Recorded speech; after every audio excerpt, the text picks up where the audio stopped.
Oh man, this is a great one. It's a great problem to go and throw on a test or a quiz.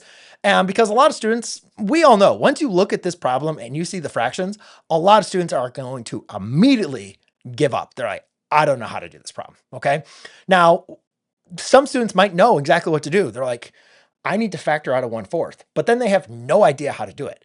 Right. And I get it. This is a little bit more confusing than some of the other examples of factoring out numbers or a negative number.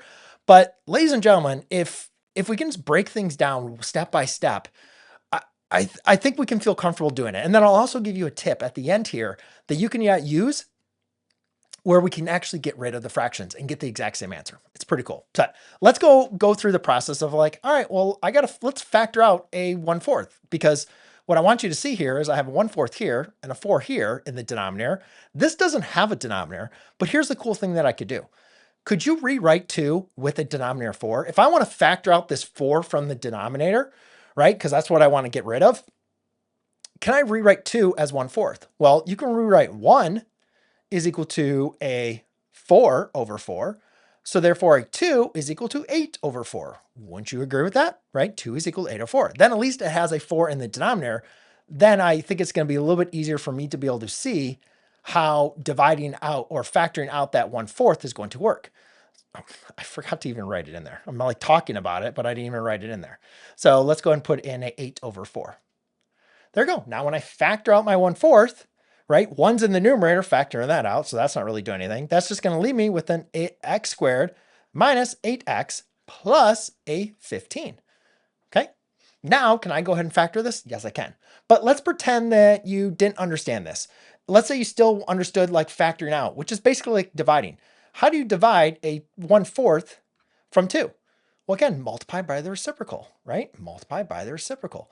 And guys, what you can see here is that's just going to leave you with an 8, or if it's a -2, that's a -8, right? So you could factoring out is like dividing out that 1/4, okay?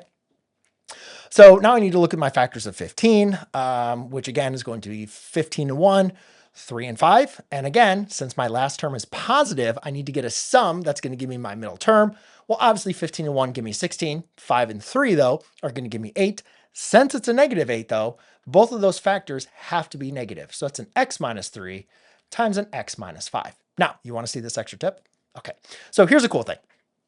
Rather than factoring out a 1/4, another thing that you could do is you could multiply everything times a 4 and also multiply it by 1/4. Okay, now hear me out here. If you multiply everything times a 4, well, first of all, I have to multiply everything by 4 and times 1/4, right? Because when you're factoring, you can't just like you can't distribute a number to everything, because then that's going to change the factored expression. Okay, you can do that with quadratic equations. So what I'm doing is I'm multiplying by 4 times 1/4. Why am I picking 4 times 1/4?